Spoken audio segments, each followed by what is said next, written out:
কদরের রাতকে তালাশ করার জন্য আল্লাহর নবী মসজিদে ইতিকাফের ব্যবস্থা করেছিলেন।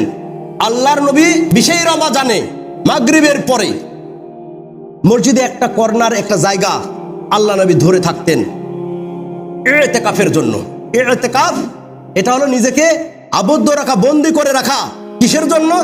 আল্লাহর সান্নিধ্য অর্জনে, আল্লাহর ভালোবাসা অর্জনে, আল্লাহর নৈকট্য অর্জনে, নিজেকে জামে মসজিদের একটা জায়গায় কর্নারে আবদ্ধ করে রাখা।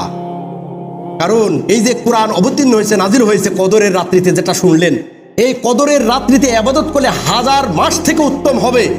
এই জন্যই আল্লাহর নবীর সুন্নাহ ছিল এই রাতকে তালাশ করার জন্য আল্লাহ নবী মসজিদের একটা জায়গা ধরে থাকতেন। আল্লাহ নবী যতদিন জীবিত ছিলেন ততদিন তিনি 10 দিন করে ইতিকাফ করেছিলেন। কিন্তু আল্লাহ নবী যে বছর মারা গিয়েছিলেন সেই বছরে আল্লাহর নবী 20 দিন ইতিকাফে বসেছিলেন। বলে সুবহানাল্লাহ।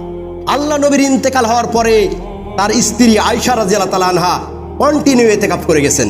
তাহলে মহিলারাও ইতিকাফে আসতে পারবে, এতে বাধা নাই। যদি আমরা তাদের সিকিউরিটির ব্যবস্থা দিতে পারি, তারা তাদের ঘরে করবে, সমস্যা নাই। পুরুষ যারা আছে তারা মসজিদেগুলো করবে। এটা আল্লাহ নবীর সুন্নাত, এটা করতে হবে।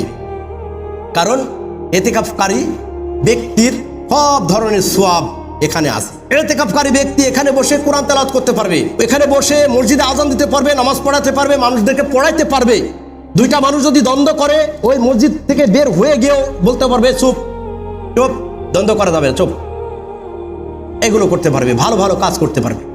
ইতিকাফকারী ব্যক্তি যদি বাড়ির নিকটে হয়, মসজিদের নিকটে হয়, বাড়িতে একটা দুর্ঘটনা ঘটে গেছে, বাড়িতে বিশাল একটা প্রয়োজন, সে কিন্তু মসজিদ থেকে যেয়ে সমস্যা সমাধান করে আবার আসতে পারবে, এতে সমস্যা নেই ইনশাআল্লাহ।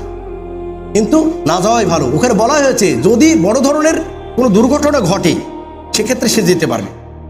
আর কি করতে পারবে না? ইতিকাফকারী ব্যক্তি অতিরঞ্জিত কথাবার্তা বলবে না, পরনিন্দা করবে না, তারপরে নভেল নাটকের বইগুলো পড়বে না, তারপরে পেপার পত্রিকাগুলো পড়বে না। এ কারণে পেপার পত্রিকা পড়বে না কারণ পেপারে অধিকাংশ মানুষের ছবি থাকে। যেখানে কোনো মানুষের ছবি থাকে, কোনো পশু প্রাণীর ছবি থাকে, কোনো কুকুর থাকে, সেখানে রহমতের ফেরেশতারা প্রবেশ করে না। এগুলো পড়ার দরকার নেই। আর অনেকেই মনে করে যে কথা বলা যাবে না। না, কথা বলতে পারবেন, নিজের স্ত্রীর সাথে কথা বলতে পারবেন। নিজের স্ত্রী এসে আপনার মাথায় যদি তেল দিয়ে দেয়, মাথাটা যদি হেঁচড়ে দেয়, অনেক বৃদ্ধরা আছে, মাথাটা যদি হেঁচড়ে দেয় সমস্যা নাই। অনেক বৃদ্ধরা আছে ইতিকাফ করতে এসেছেন, আঙ্গুলটা বড় হয়ে গেছে, যদি কেউ কেটে দেয় আপনারা দিতে পারবে, এতে সমস্যা নেই। কথা বলে বুঝতে পারছেন না? ইতিকাফ অবস্থায় স্ত্রী সহবাস করা যাবে না। এগুলো ছাড়া সমস্ত কাজগুলো করতে পারবেন। ইতিকাফকারী ব্যক্তি সার্বিক নেকি তার আমল নামে আল্লাহ পাক দান করবেন। সার্বিক নেকি, যেহেতু আল্লাহর নবী জীবিত থাকা, নবুয়তের পর থেকে নিয়ে জীবিত থাকার আগ মুহূর্ত পর্যন্ত ইতিকাফ করেছিলেন। আল্লাহ নবীর স্ত্রীরা আল্লাহ নবীর ইন্তেকালের পরে ইতিকাফ করেছিলেন। ইতিকাফটা কত বড় সুন্নাত এটা বুঝতে পারছেন?